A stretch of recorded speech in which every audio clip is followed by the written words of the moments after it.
Hello మామాస్! Welcome to mini vlog day 3. సరే night వర్షం పడింది గదా! అని పొద్దునంతా పడిద్దేమో అని 7కి లేసా. తుస్సు వర్షం లేదు, ఏం లేదు. ఇంకా కాలేజ్‌కి రెడీ అయిపోయా. ఇంకా సెకండ్ పీరియడ్ ల్యాబ్ పడింది. 3 గంటలు ల్యాబు.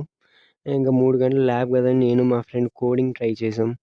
సక్సెస్‌ఫుల్‌గా 3 ఎర్రర్స్‌తో కోడ్ అయితే వచ్చింది. కానీ ఆ 3 ఎర్రర్స్ మేమే రెక్టిఫై చేసుకొని సక్సెస్‌ఫుల్‌గా ఎగ్జిక్యూట్ చేసాం. అవుట్‌పుట్ వచ్చింది. వీడు మా ఫ్రెండ్ పవను.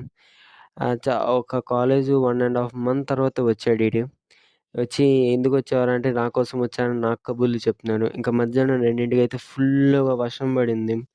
కరెంట్ పోయింది. కరెంటే పోయింది క్లాస్ రూమ్‌లో. మేమెందుకని బయటకొచ్చేస్తుంటే కరెంటొచ్చింది. ఇంకా 4:30 క్లాస్ విని బస్సెక్కితే బస్సేమో ఫుల్ అయిపోయింది. ఇంక ఈ కిందకి ఎళ్ళలేము. అలా అని ఇక్కడే కూర్చోలేము. బస్ డ్రైవర్‌ని అడిగాము. ఎన్నింటికంటే 5:30కి కదిలిద్దన్నారు. అంటే 4:30కి ఎక్కితే 5:30కి కదిలిద్దన్నారు. ఇంగ బై ఫైనల్ 5:30కి కదిలింది బస్సు. అమ్మ! జర్రుంటే చచ్చిపోతుండ్రా.